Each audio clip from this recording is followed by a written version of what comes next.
That is a very long name. What is that, 9 syllables? I can't even count them. That means simply, when you explain in science, you are allowed to do so only by reference to natural laws and processes. Now, that might seem a reasonable rule. After all, we want to be able to describe what we see, and the natural world is out there, right?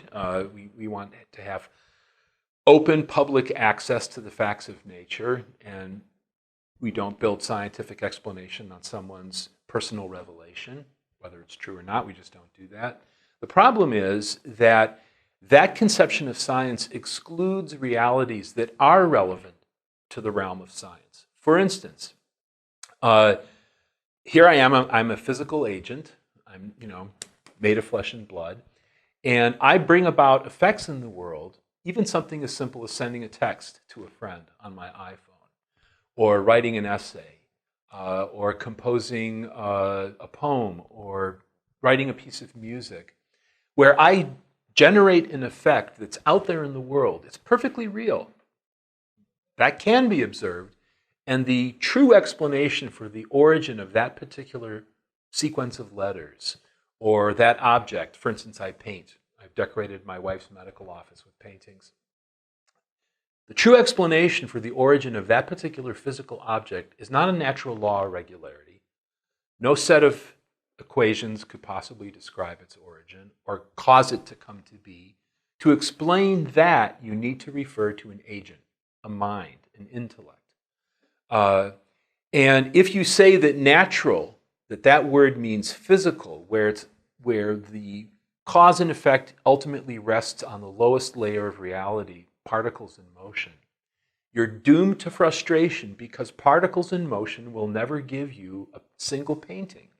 For that, you need an agent. For that, you need a mind or an intellect. So, properly understood, I think, scientific explanation must include the reality of intelligent design.